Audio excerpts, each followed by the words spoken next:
Well, thanks for joining us, everyone, this evening.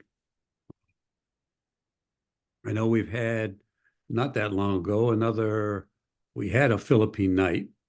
But as I think many of you know, there were a bunch of us that went to the Philippines again. And so what we have is from uh, Ray Porter will be showing some video, and then a group of us will be showing some still photos. So what I'd like to do is begin with Ray in a minute, but he could begin the video.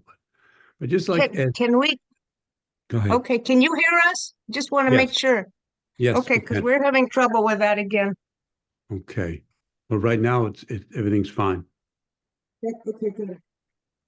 But like we've talked before, you let loose a group of photographers to shoot in one area, and they're all going to see different things. Even though they may have the same camera, you certain things strike your eye, and that's what you shoot. And so here we were in our trip to the Philippines. We were in two different destinations. In the very beginning, Anilao for a week, and then in Puerto Galera for another week. And so each of those locations, we split the group up. There were 11 of us, and split the group into two boats. And we went out to different spots. But it was basically the same group, same area. And so I'm saying this so that you'll see a wide variety of marine life. So this I'm sure you'll like it. I enjoyed putting all these together and getting to see them. So it was very interesting. It was exciting to see. So Ray, I'm going to turn this over to you for the beginning part. So this is okay. Good, good. All right, how's that? That better? Ooh, it is better. We're in. No, Okay. good. Yeah. Better. Thanks for So- sticking with it. It gets tough being in the hot seat like that, but good, good. I'm glad. Glad it all worked. So like with photography, when you come up on an animal and all you see it is butt, you have to kind of position yourself all the way around and come in to where you pick its head. There were about, Andy, what do we have, about 4 divers on Yep. this over this. So I came around and got lower, and you can see it walking on its tentacle and then sticking its tongue out to eat. While also still being flamboyant. I obviously don't have enough light, or else you would see the colors better. Here, I'm a little closer, there's a little more color, and it's definitely pissed off, backing away from us and going like, don't make me fight you. But there's a couple of other clips and things. So that was a pretty good view of that cuttlefish. When you're able to capture that banding motion, light Yeah, changing down its and the body, feeding, I thought was good. That was really happy with that. So again, coming up on the back end of a turtle, so I had to swing around to the front end. Sometimes. Another diver in sort of a front head position.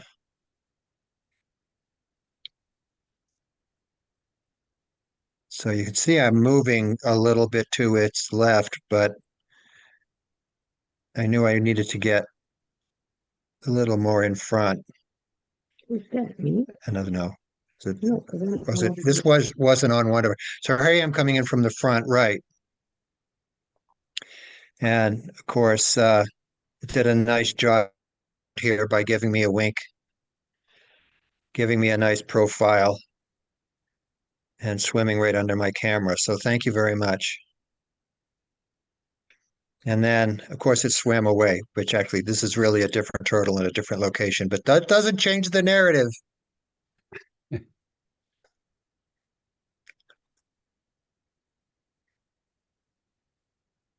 And Wow. then, let me see.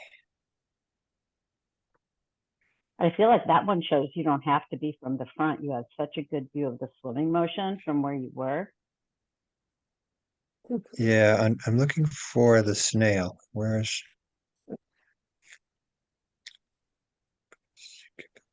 snail? Oh, there we are.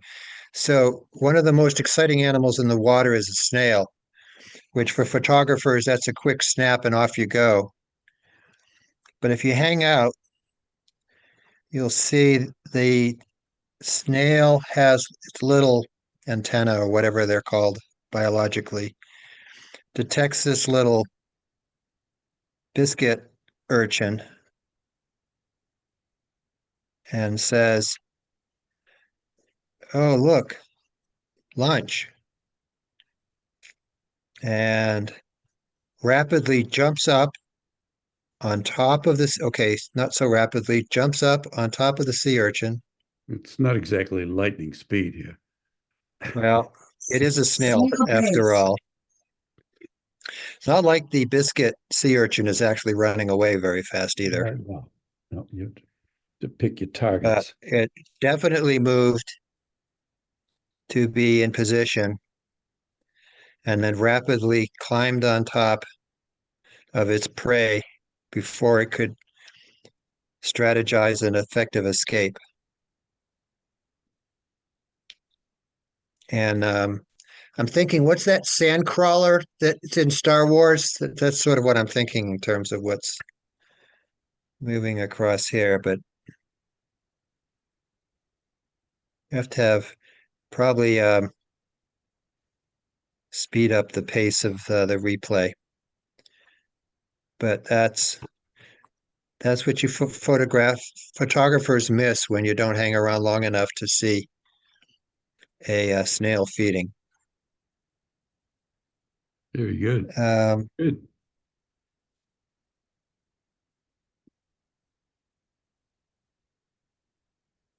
Um, so this one's kind of a good series. This is Mary herding small fish. I didn't get any decent pictures of them. I will say, although it was good, and I got more of the motion of the fish.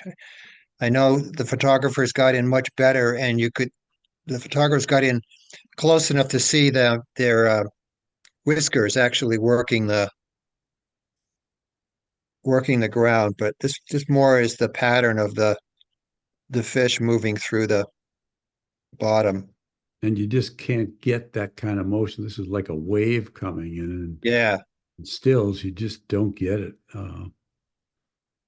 Because with this animal, the motion is really the Guys, I apologize. Do we supposed to see something? Because all I see is just a bunch of members. I don't see anything on the screen. Yeah, he's sharing his screen right now with a video. Right, I don't see anything. I just see.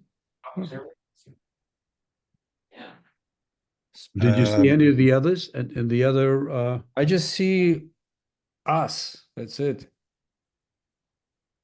Huh? Really? Exactly. So have you been able to see check any of your the? check your view. Yeah, I am at the view and speakers, gallery, multi-speakers, no matter what I click, I just see multi-speakers, I just see a Is bunch it possible you have an external display configured and it's splitting the screen? No, Ellen, I just have one. I mean, I saw the video first. Okay. Now, can you see a video now? No, I only see us. It just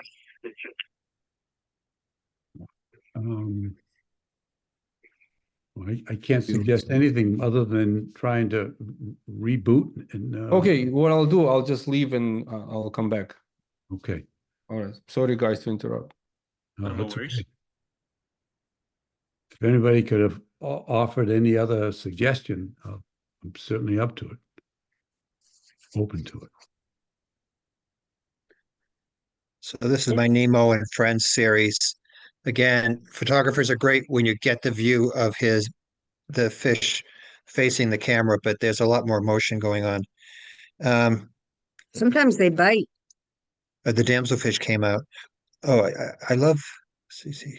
But you decided that you were gonna show. Yeah, now I see the screen. Okay. All right. Probably.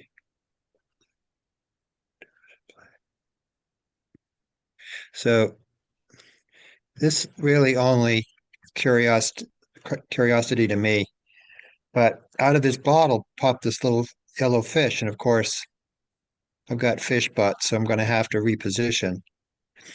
I did this early on in filming, and I haven't been doing a lot of video. And I probably realized I probably could have gotten a little closer, but I didn't want to spook the fish. So when I came around front, I probably should be closer or get a $10,000 camera that has better zoom. But there's a buddy inside the bottle, and it calls it in. Stop playing and come in and do your homework or something like that. There he is. And it made and he goes. So I thought that was kind of fun. All right, one more and you can go see real pictures.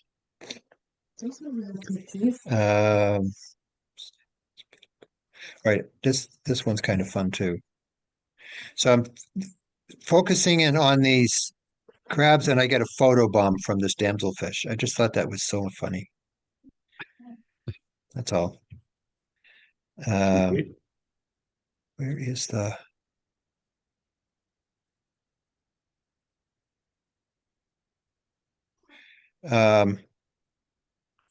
so Charlene Oh, wasn't videoing or shoot camera, but she was spotter. And once she saw something, then she'd dive in.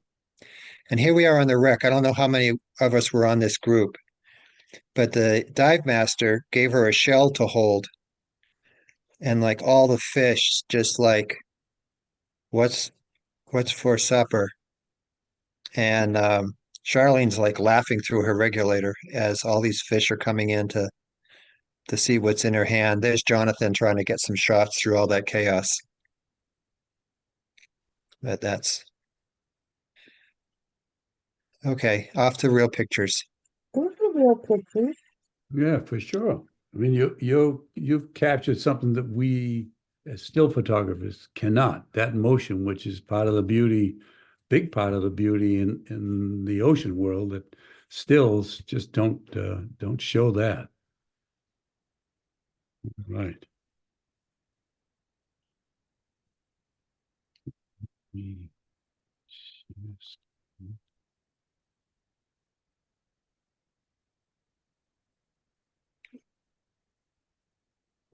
So this is Philippines 2.0. Now, I assume everyone can see this image of a boat.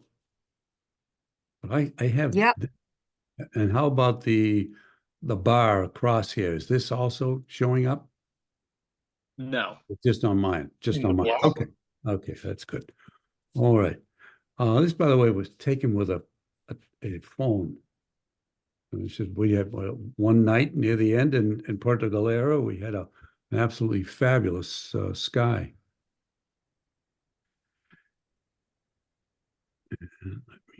This Never mind. All right. So these will be the photographers for tonight.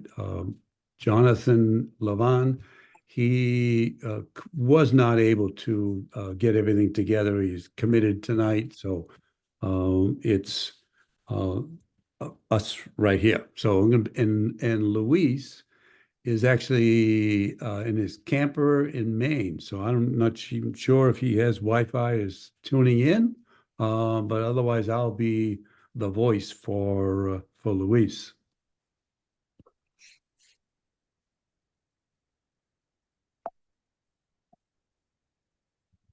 I think no Wi-Fi is part of the joy of a campsite in Maine.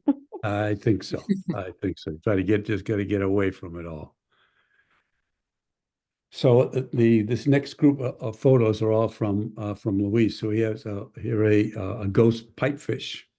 That this fish, in order to survive, because it's slow moving and then hunts by stealth, always we find it in this case it's looks like a black coral or some sort of a coral. So it just hides there, and it's the strobe light's picking it out. But otherwise, without a strobe, it would blend in a lot easier. And another pipe. This is the robust pipefish, and I believe the male is the red one, and the green is the female. But it's very common to see the two of them in pairs, and since they don't have all that those frilly appendages like the previous pipefish. It's okay for them to be out in the open because they look like a leaf.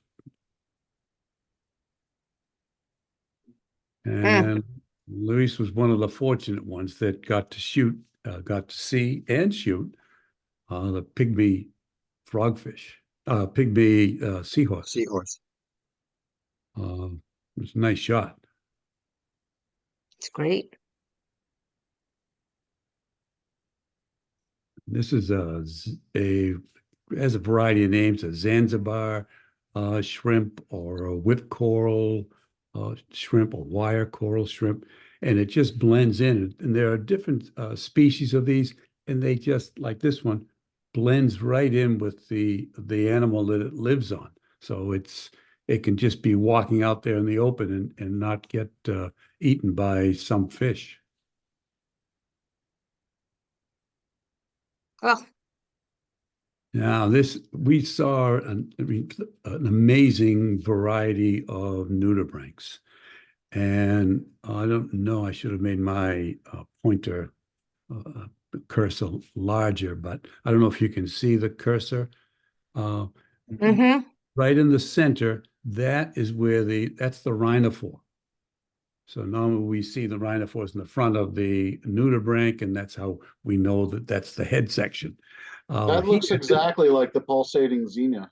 Exactly, and that's the purpose. And so it's just it's an amazing adaptation.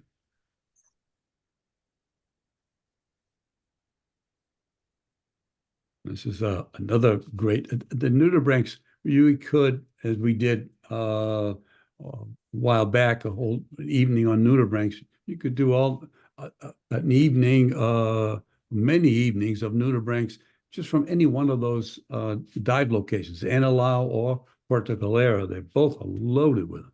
And this is a Pikachu nudibranch. And a thorny seahorse. A nice shot.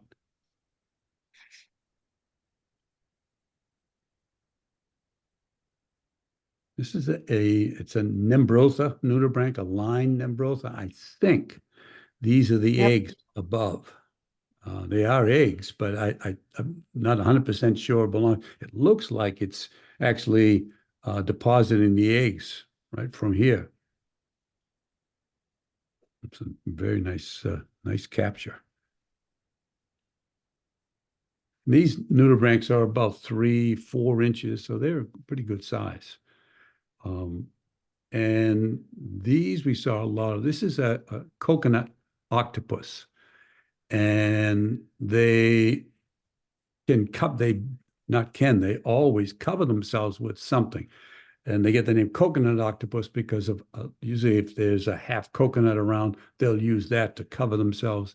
But this one obviously has picked up 3 different shells and put them all around itself. I've been on other dive resorts where the dive guide has a pocket full of large pieces of glass, just puts it down in front of the octopus, and the octopus reaches out and grabs those large pieces and then covers itself with the plastic or glass.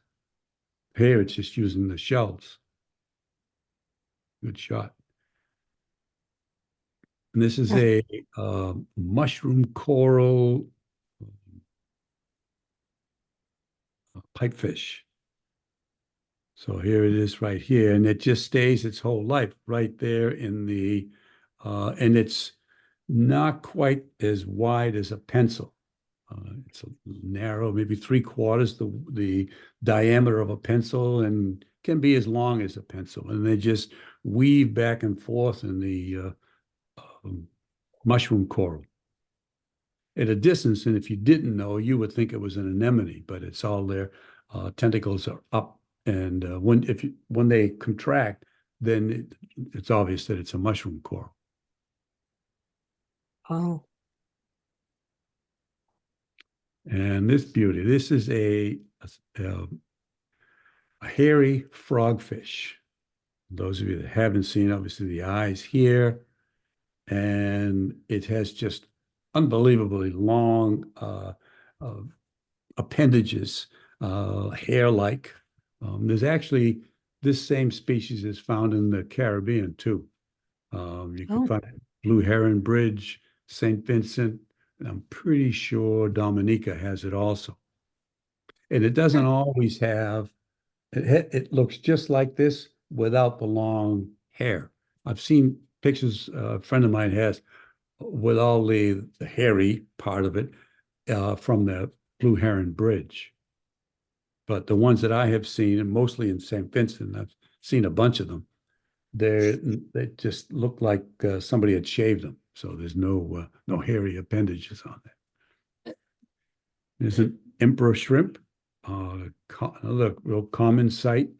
It's on a long sea cucumber that's probably 2.5, 3 feet long, and it's constantly moving and turning. And then the shrimp just goes along for the ride and adjusts for all the movement. It's constantly adjusting, otherwise it gets rolled over by the sea cucumber. It's a nice shot too. And our reticulated nudibranch. Begin to see, we've seen a handful of nudibranchs so far, and each one is different, vastly different from the others. It's really a nudibranch lover's paradise. This is a type of sea slug. It's related, obviously, to a nudibranch, whose name I don't know.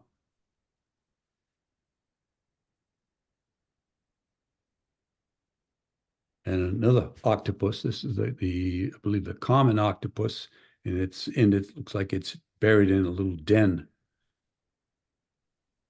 Nice having the extra fish all around. Gabby, go for it.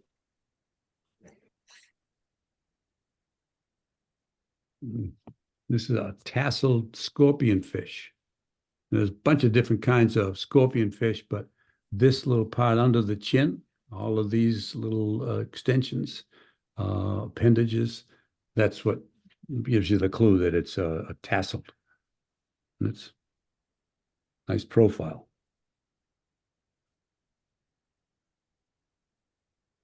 And it's the flamboyant cuttlefish. Now is, just what we were saying was Ray was able to capture all that motion of all those bands of black and white moving down, but we can get color, but it's for someone who doesn't know what a flamboyant cuttlefish looks like in the wild. This is obviously a beautiful picture, but doesn't show what a video would show. Because you can't have everything. But And if you have enough strobe lights. yeah. Another pygmy seahorse got it. Great shot. It's better than the other one. You can see the little prehensile tail wrapped around the soft coral.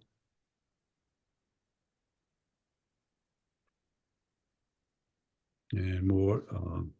no, I had one of those. Hey. the pipefish. Very nice. And these also swim in pairs. When they're away, see the other one that we saw was up against soft coral, some kind of coral. And it's harder to see, but here when it comes out in the open, boy, you can see all the details of the animal. Guess he froze. Oh, we froze. Oh, Mhm. nice. Very nice.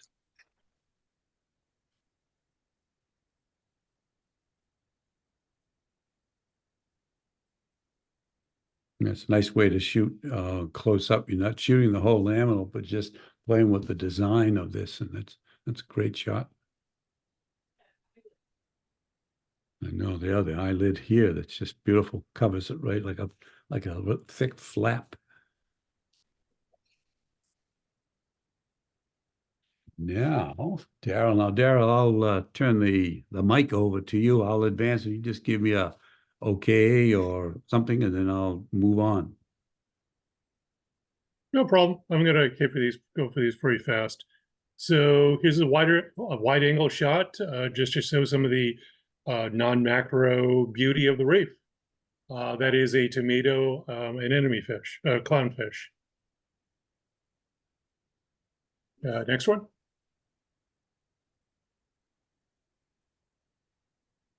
And here a little bit closer, same type of clownfish, just a little closer up in the tentacles of an anemone.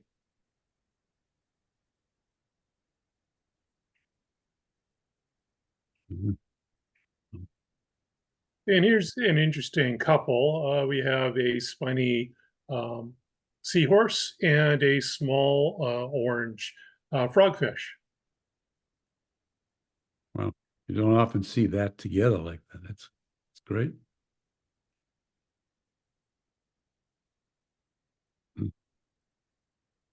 And here we go. Yeah, actually, this is a much smaller frogfish, which I captured the lure, and I actually took multiple photos, so I can actually make a little animated thing at some point in the future of that little lure.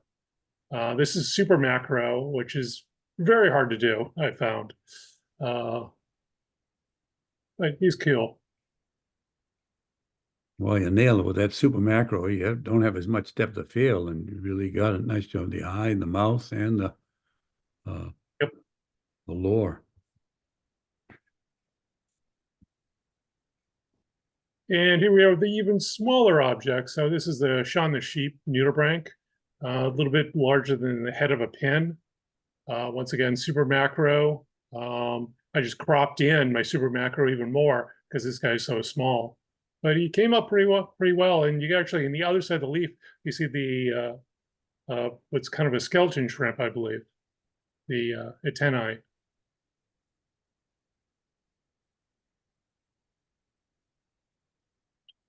This is one of my favorites on the reef. So this is the peacock mantis. I'm not going to call her a shrimp because it's not really a shrimp. These guys, I started calling these guys chest bursters because they would pop out of holes right in front of me and run up the slope. If you've ever seen the movie Alien, they freaked me out when it first happened to me. But I love the eyes. They're very expressive eyes where they twitch around looking at you. Next one.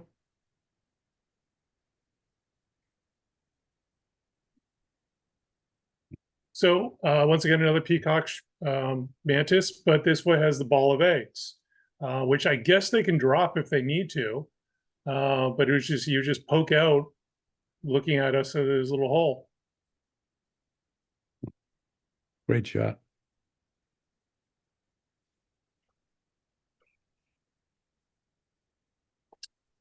So I wasn't able to identify this crab, but it looks like a fairly normal crab just sitting on a fire urchin. Love the composition of this with the brilliant colors of the fire urchin. Yeah, it looks Yeah. awesome. It's gorgeous. Yeah, the blue really sets it off Mhm. against the red. Mm. And here we have a crinoid, which actually is two shrimp sitting right in the middle. Kind of hard to see the transparent shrimp to the right. Originally, I thought that was a molting, but it's actually, you can see the actual internal organs. Was that a fireworm or something? As well? That thing, That's it. yeah, I that, think that was actually just one of the. It could have. It could have been, Or a brittle star, I think. or a brittle star. Yeah, I think it's a brittle yeah, likely. yeah, that makes sense. Everyone wants to get into the frame. So here we have a dragon shrimp, I believe, Oh. on whip coral. Very nice. Just blends right It's in. also nice when they pose like that.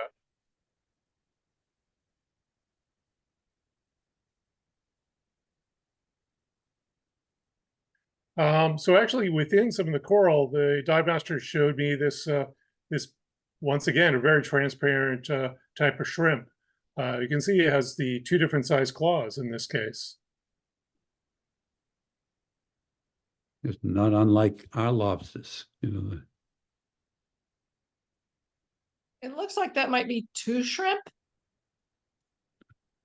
Because if you look by his eyes, doesn't that look like somebody's tail underneath it? I don't. It's hard to tell with just the internal structure of that little polyp there.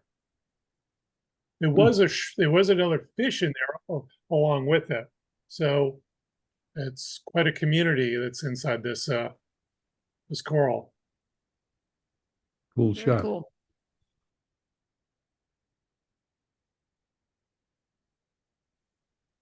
Okay, so we have the emperor shrimp.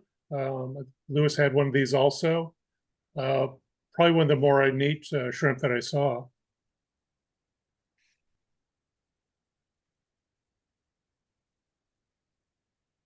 And here we have just a regular anemone cleaner shrimp.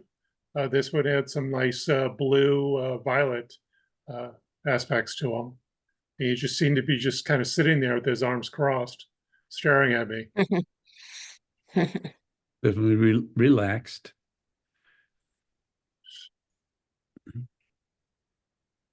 Zebra crab.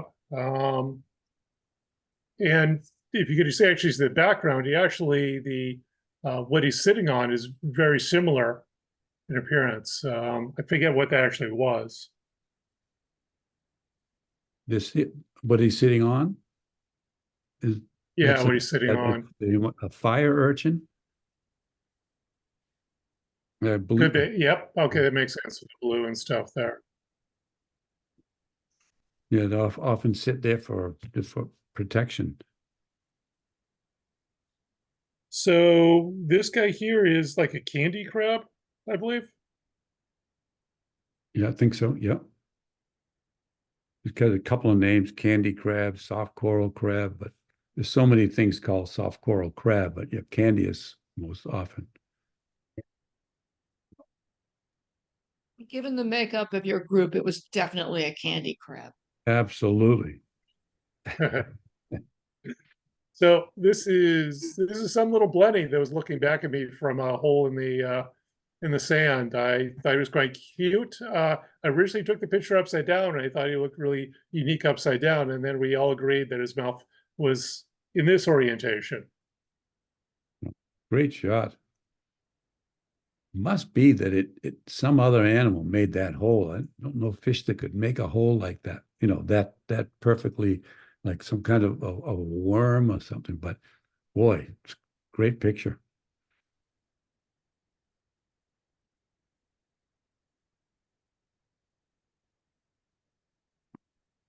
So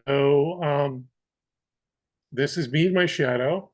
So these are two ribbon eels that are pretty much living in the same hole, which everyone kind of thought they hadn't seen before. But as I said, you know, the black one kind of looks like the shadow of the colored one.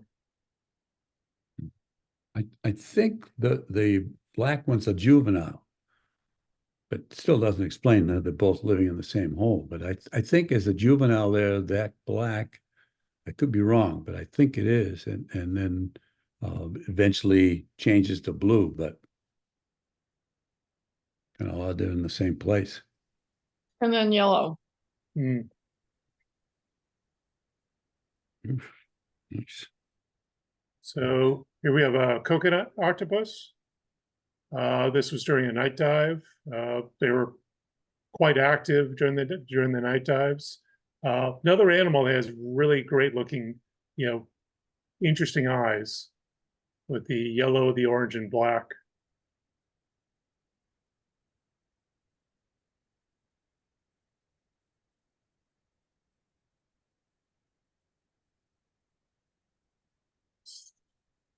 So here we have a mandarin fish. We did one dive where we were taking pictures of mandarin fish during a night dive, and he managed to pop out just enough for me to get this photo. I think is what the best one I had of a mandarin fish. Yeah, they don't stay still very long. So this one has a story. This was during a night dive. So this is a moray eel that its eyes were bigger than its mouth. It literally caught this fish, but the fish was too big for it to eat. And the fish won, as surprising as that is. It swam off. But we watched it for a good, 5 minutes of this thing, trying to choke down this fish. That's a story to tell the grandkids. Really? Here we are with Fish. another A fish story. a fish story, yes. Another coconut type crab. This is a much smaller one that I found, kind of showing some additional skin texturing. The eyes are different in this one, so I wasn't too sure if it was the same type of octopus. But they seem to be able to change their eyes a little bit.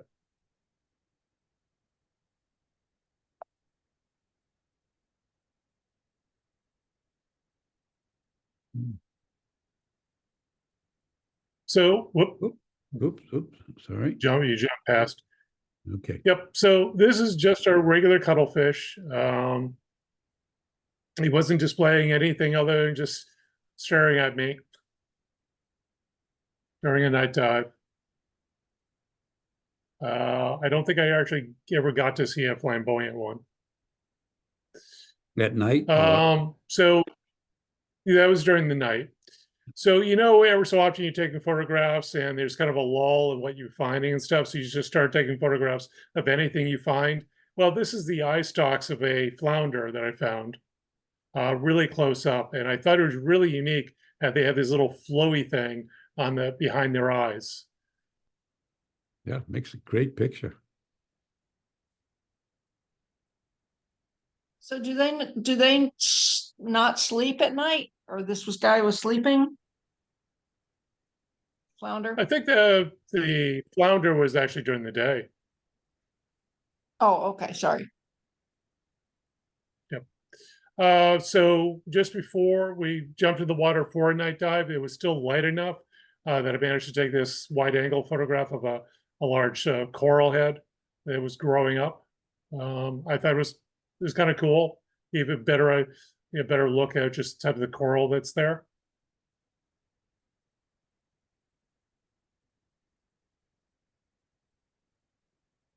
And once again, showing some of the coral. This is just kind of looking up the slope, and there is a Ray Porter fish in the background with this little GoPro. Is that indigenous? Import. It's import. Okay. Invasive. It's an invasive species. Yes, yes. Very rare, very rare.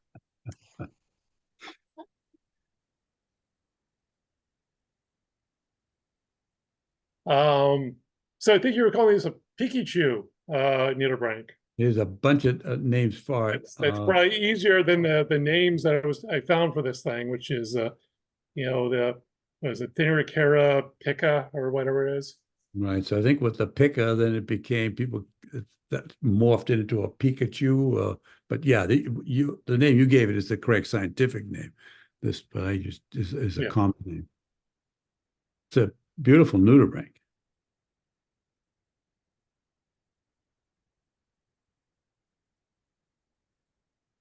Okay, so this is a nudibranch, sort of. Sorry, This is one. Whoops. Okay. Jump past it. So this is one I showed when we all met to look at our photos and stuff. And I'm still trying to really identify exactly what this is, because it can have some really long names. So I thought it would include it in case someone else here that's been to the Philippines has actually seen this guy before. But it's, instead of like gills, it has these bushy type gills all along it, including the front, but no sign of any actual rhinophores.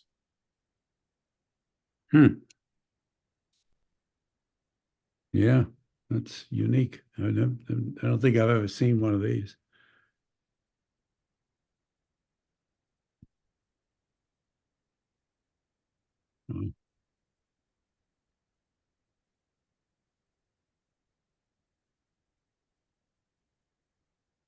So this is I think you actually were talking this, either this is the Zeta coral shrimp. Wow. This looks like a kid tightly holding a cookie. It's definitely a grip. So the shrimp is to the left, facing down. They blend in quite well to that coral. Yep, exactly. When I first put these pictures in the slideshow, I never even saw that shrimp. I was focusing on the hand holding the cookies, and wow. Yeah, if only we could get that nudibranch to be sitting right next to this coral and the shrimp. Yeah.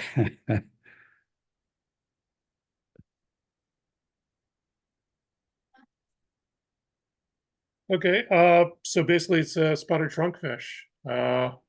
Just kind of a cool photo. Great headshot.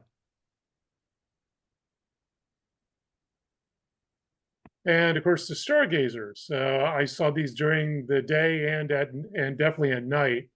You can see all the small fish that are just kind of cruising by, but way too small for the stargazer to care. He's looking for a bigger meal.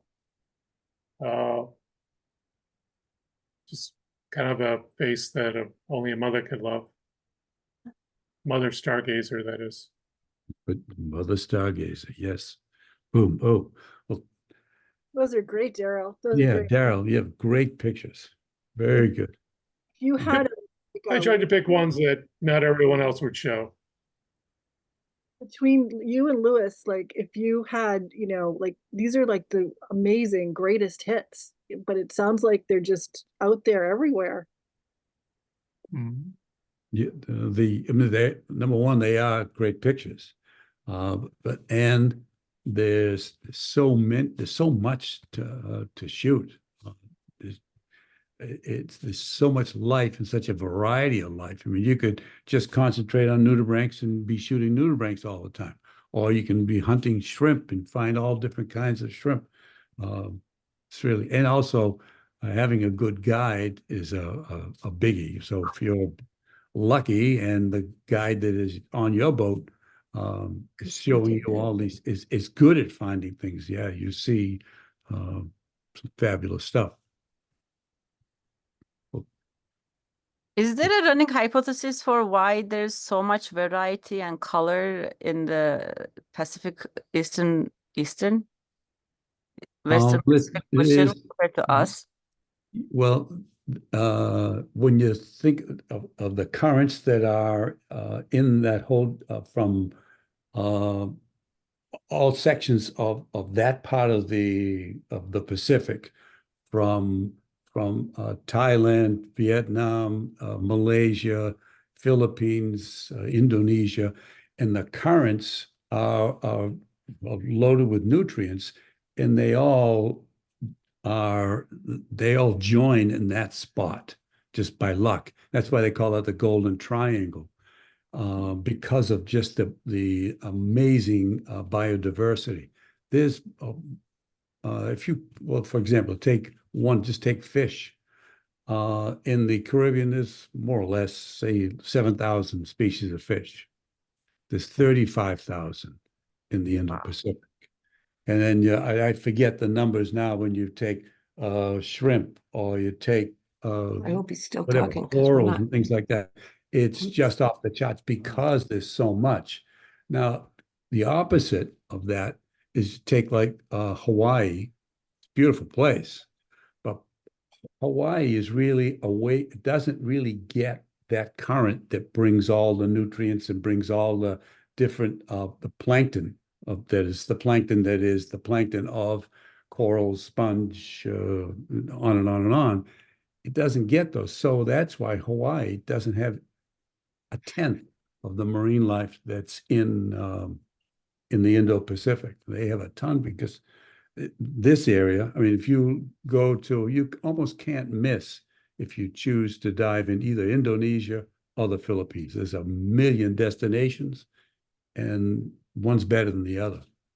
It's just because of that gyre that they're there of all the swirling plankton. That's wonderful. I didn't know that. So Mary, open up to Mary. Yes. Let me get here. Woo.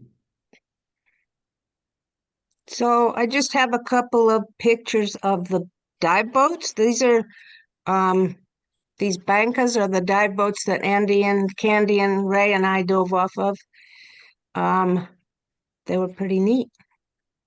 Next picture is another picture of those boats. These were taken with my cell phone, not my camera, not my other camera. Okay, so I got one of these philodesmiums. Here's the Philodesmium with the coral behind it. So the one in the front is the nudibranch. Here's the You see it's- rhinophore right here. There it's rhinophores, and then the coral that it hides next to because Oops, sorry. it looks. Wait a second. Okay, sorry. You're anxious. No. I was trying to move the cursor so you could see. People could see where the rhinophore is, and I got a little clump. Yep. So that's the coral next to it that it imitates. Next picture is my other nudibranch, the Mexichromis nudibranch. I like the way it's arched up like that. And then I have two frogfish. It's a little tiny frogfish in a hole somebody made.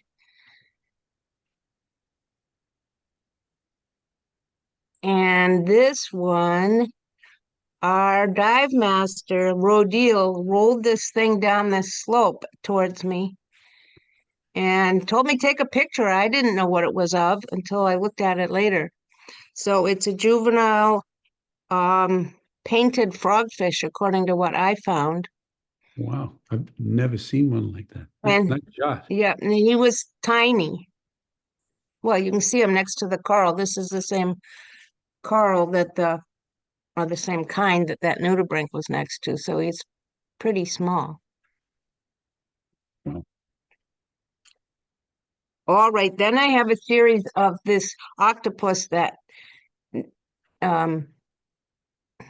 Andrea also saw, clearly the same octopus. So he has this soup can that's his home, and he carries it around. See the next picture. He's carrying it around. You find a good soup, then, you can't get rid of it. Yeah. And the next picture, he's carrying it around, make sure nobody else gets his home. And I think this thing under his armpit is looks like a sand dollar type thing. I think maybe he uses that for a lid when he gets in there. Oh, interesting. Maybe, I don't Great know. shot. Great shot. So what? I said great shot. Oh, you are so kind. these were taken on a night dive. And then the next picture is his friend who had a glass jar that he was using for a house. And the next picture he's getting in, he's like in and out of it, but oh. Where's That's the good great. one? Did we miss one? I don't think so. So Okay, wait, in this picture, you can see the net that they dropped down just before we went in the water, the fishing net. Yeah, so there's another picture of this octopus. No, Nope, let me back you up. missed Let's it. see. Huh? Okay, it's not there. It's in the ad thingy that you put out. Oh, All right, then that's all right.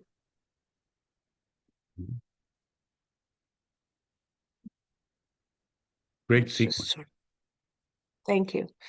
This is from the inside of this is the last day we were in Anilau, and Andy and I dove.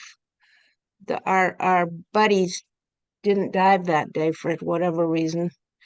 So that's why there's not more gear on the boat, but the guy up front is directing how to take the boat in. The next picture shows the colorful roofs next door to our resort. Somehow they look more colorful in person. And everything's built And on then a hill. And everything's on a hill, yeah. And the next picture is our illustrious Ooh. leader There's a sea mugging creature. it up for the camera. Oy. And then when everybody else was doing the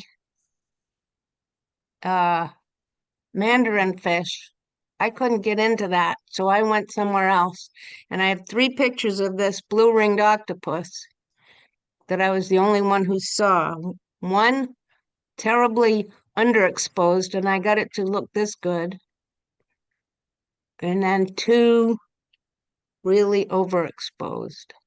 But they can make themselves so white, all blend in that it's hard to yeah. get an exposure. Well, and I didn't have time. He was moving. And it's a new camera for me, so. In this one, he's lying on the bottom saying, "I'm not here. You don't see me." It definitely But I saw blends in. Wow. The spots give it away. the spots are the only thing that give it away. Wow. And that's it for me. Great. Very, very nice. Thank you, Andy. Great presentation by everybody. Thank you. Aw, thanks, Bill. Very good pictures.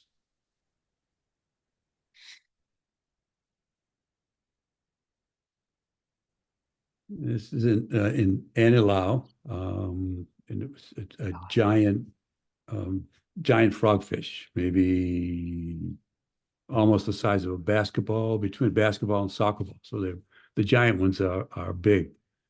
This one just perched on the sponge.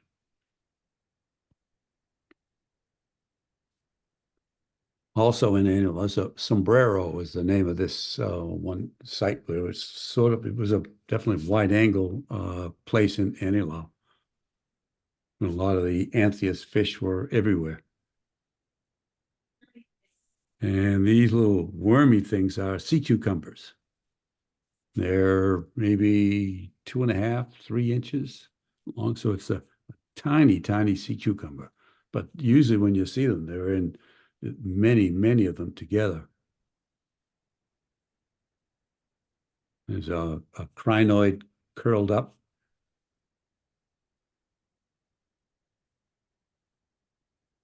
And I was lucky enough to see that this is a Donald duck shrimp, maybe 2.5 inches, 2 inches, but it's definitely a weird looking shrimp. And that's, I put a few shrimp together here because they just see the variety of creatures. So there's that. Then the spiny tiger shrimp. Here's the eye stalk. right here. And it's a very pretty shrimp, also about 2 inches or so. And then I'm thinking the name of this shrimp, the Harlequin? Harlequin. Thank you. Brain's not working. Harlequin shrimp. Also about close to 2 inches. So they're decent size. Has these big, puffy, clown-like claws. But they eat sea stars. So those blue, slender blue sea stars, they just chop off an arm and then eat it. And this is a sponge crab. So that it has the last pair of legs has the legs look like they're upside down. So normally you look at a crab and they're all aimed downwards, all the legs. Well, the last pair is upward, and that's to hold on to the sponge. See, it cuts out a section of sponge for its body, and then the back legs hold on to it. So here it was just posing for a little bit. This is a Coleman shrimp, and it lives in, very often you find it in the fire urchins.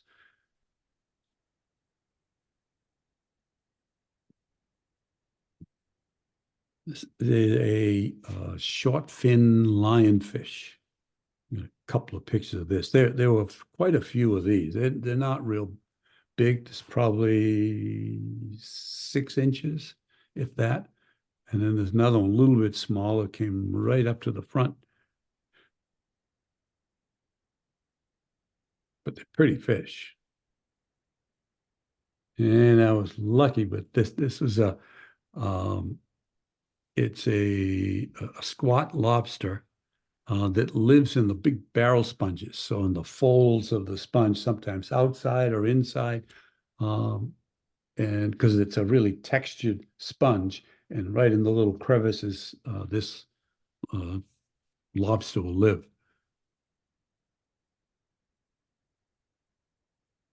And a pair of white-eyed morays. Also more of the sea cucumbers up on top.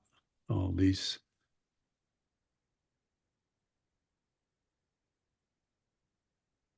In the sand, a lot of times you see these dragonettes. This is called orange and black, because some of them have the dorsal fin is a black dorsal fin, but this one's not. And the dragonet is probably 3 inches, maybe 4. It behaves a lot like we have for sculpin around, little baby sculpin that you see all over the sand. That's what these are like, but it has that magnificent dorsal fin. It's eating an amphipod. Was it? I didn't. What's an amphipod? It's a relative of a shrimp and a crab. Yeah, you're right. Huh. And this is a hairy frogfish, but this is a juvenile. So they're not always orange. It could be yellow, but it's unmistakable with the hair. And then when they get older, then they look like this with all that unbelievable appendages all over its body. And here's the lure. If you can see my cursor, it's all curled back on the head. It's just resting there, so it's not hanging out.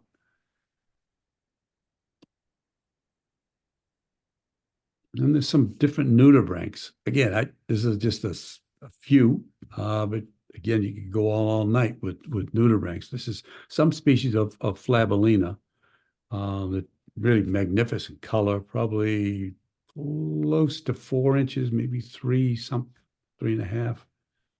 Very pretty.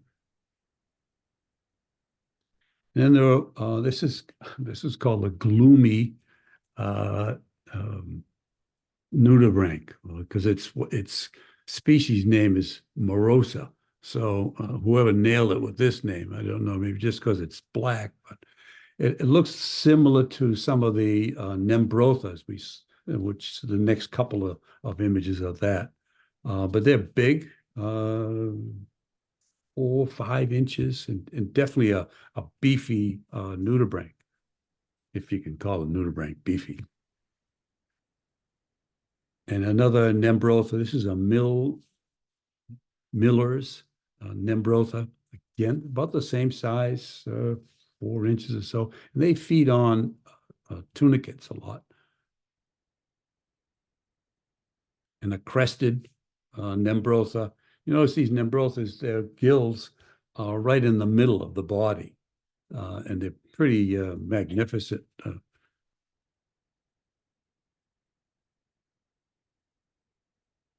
These are a Chromodora, I think it's a Bullock's Chromodora, is a pair of them. Much more slender. They're probably close to 3 inches, 2.5 inches. Now here's a nudibranch that I saw only when I was editing the pictures. I never saw it. I was taking a picture of this shrimp, a skeleton shrimp.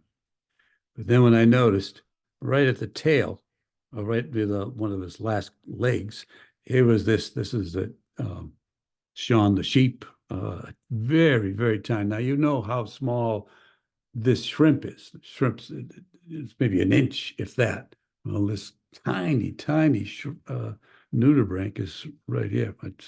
I was surprised when I saw it on the computer. And no clue that it was there.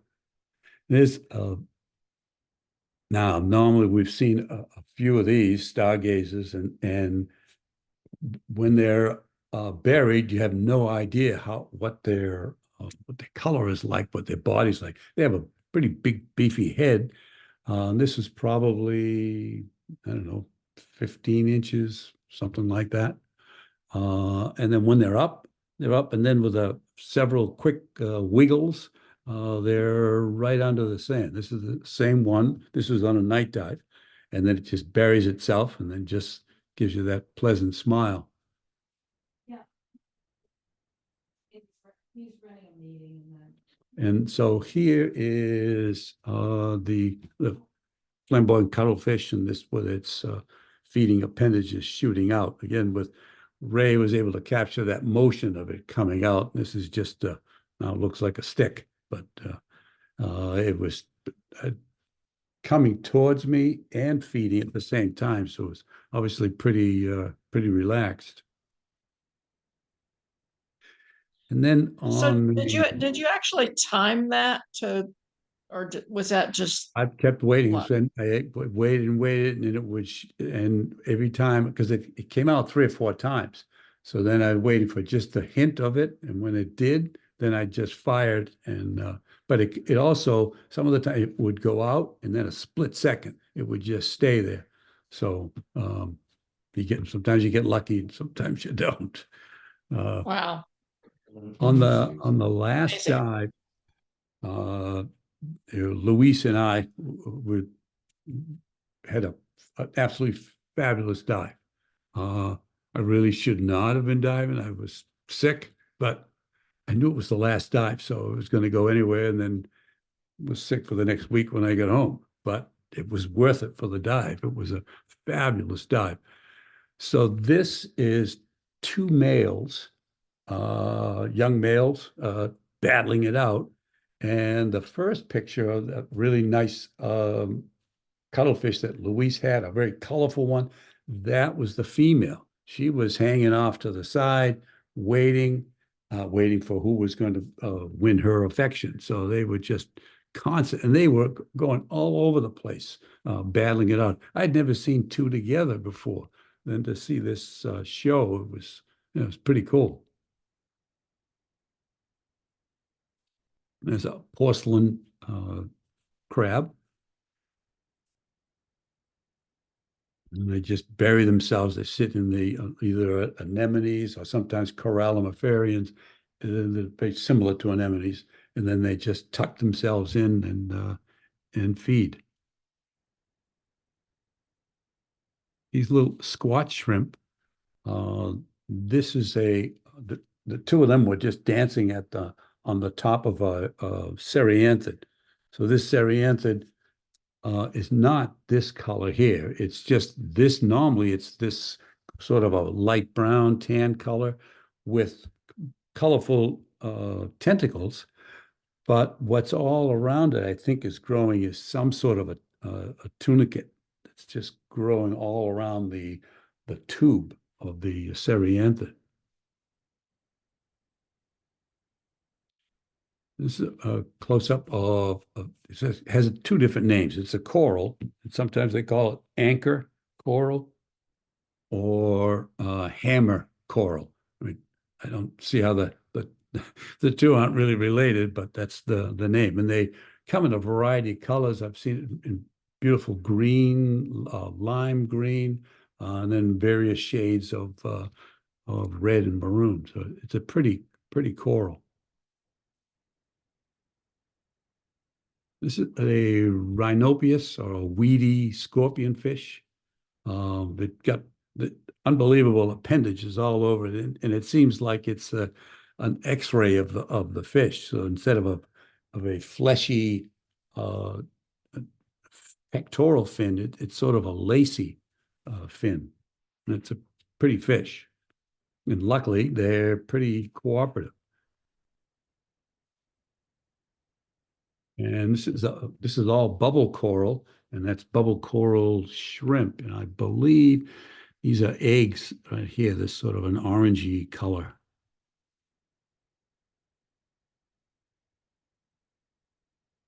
And of course, you have to have a anemone fish or clownfish. This is a Clark's anemone fish.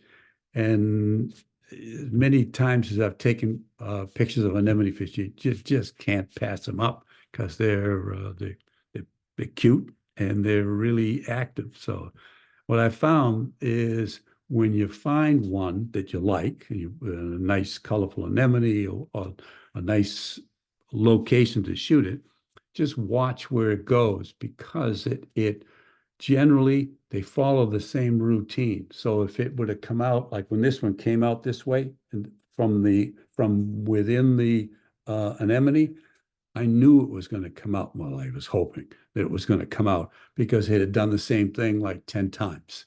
So they have this little routine and they just keep on repeating it. So all you have to do is wait in that spot and eventually they come. This one had a dirty face over here, pretty non-cooperative. So what do you do when you have or you can just take video. You're right. You're right. Here I have 100 macro. What do you do when you have 100 macro and there's a turtle resting with two remoras on it? There's no way on earth I could shoot the turtle, so I just took a picture of the two remoras, which don't get a chance to get close to them. And there's a school of the striped catfish. These were larger, much larger than the ones that were on Ray's video. These were probably, well, 9 inches to a foot, but the same behavior. And I was lucky to get close to them. I would have spent more time, but my group had left, so I was trying to find them, and I just came upon this scene, and it was terrific. And then finally, here's a group of ern tunicates. They're always this color, and they're just beautiful little clusters, a lot covering all sorts of other underneath sponge and underneath coral, and I find them really pretty. Although they're tiny, they're each one like a cross. Like the one in the center isn't maybe ½ inch, if that. Probably less than ½ an inch. Anyway, first of all, I thank you all for coming tonight. And we had a great group and a fun time. So it was fun. Those of you that presented tonight, first off, thanks for presenting, but also First off, thanks for it was presenting, fun. but also I hear an echo again now. Oop, It's a okay. fabulous trip. Yeah, yeah. I'm sorry I missed it, Andy. Blew me away. These were just amazing. Sorry I missed it, Andy. Blew me away. These were just amazing. Yeah, Lots of fun. Yeah, Yes, it lots of fun. Topside was good. They made diving easy. yeah, lots of fun. Topside was good. They made diving easy. Yeah. Great presentations and a great trip. Yes. Great presentations and a great trip. You know, what's causing those of you that are more savvy than We're am, just getting some echo through Daryl, I think. So Yep. I just muted him so it won't happen. so blame it on Daryl. I didn't hear an echo that time. Oh, fine. We did. We had a fun, and it was nice about this trip is that we didn't have to get on a plane to go from one place to another. So as soon as we were taken by van to one place, then it was van to a boat, what they call a water taxi, took us to another spot, and got to have another week. So it was real good. So if anybody has the opportunity to go to anywhere in the Philippines, but if those particular places, the first week was Anilao, and then the next was Puerto Galera. They're both quite nice. Andy, is it always in any season this kind of animals, or there's a season when it's not? I think generally, yes, they're there for the most part all year. Certain ones might be more like maybe some of the octopus might not be there all the time, but I know I would be willing to bet that the coconut ones are there all the time. I went 6 years ago to Puerto Galera, which was our second destination. I went in February because everyone said the water is so clear, but it was cold. 68 degrees, 70 degrees. We had 2 boatloads of really avid divers, and nobody dove more than twice. Oh, And, yeah. I mean, these guys, they were all, most of them were New England divers, and I was looking at my watch on the second dive each time and saying, okay, when are we getting out? Because I was freezing, and the same with everybody. So again, for very experienced and divers to go all the way to the other half of the world and only make 2 dives a day, something's up. But that was just because it was February. I'm sorry. As with anything, your mileage may vary. As some people know, I am not in favor of cold water. And we went to Puerto Galera 2014 in February. And the diving was fine. I mean, it was cool, but I was not uncomfortable diving. I was only uncomfortable, like when you went over to the channel, it was like a 15-minute boat ride, and I got cold then, but I wasn't cold diving. So I was just unlucky. Yeah. Yeah. In a word. Yeah. I mean, like the same as with visibility. You go to some place and it's nature. Number one, it's not a zoo and it's not climate control. So yeah, sometimes you win and sometimes you don't. Andy, what was the water temperature? 80, most of common, I think, was 82, 84. So did you dive? Yeah, I think that's right. Yeah, I dove in a 3 mil, a 3 mil, and I think I had a vest. Right. Okay. sometimes, and that's it. So, but most people had either 3 mil and some had a 5. Mm-hmm. And still was at 2 dives because it was cold? Oh, in the first time when I went, when it was that kind, because just to be clear, this last trip, it was always 82, 84. But I'm saying the cold one was the same location, but it was 6 years ago. Oh, okay. Okay, so and a different time of the year. But as Ellen just said, she went at the same time and didn't have that cold. And we Unless it know was how all the much I alcohol. like. Could it have been the alcohol that you were drinking that made you? All right, all right. Wait a minute. I gotta defend myself here. Okay. No, it was, I mean, it was fine. It was on the cool side, but as anybody that knows me knows, yeah, anything under 80 is really chilly. Yeah, we can't get you to dive in New England. I've tried that. Yeah. No, I mean, I think it's just, I think you were unlucky to get unusually Yeah. cold, but who knows?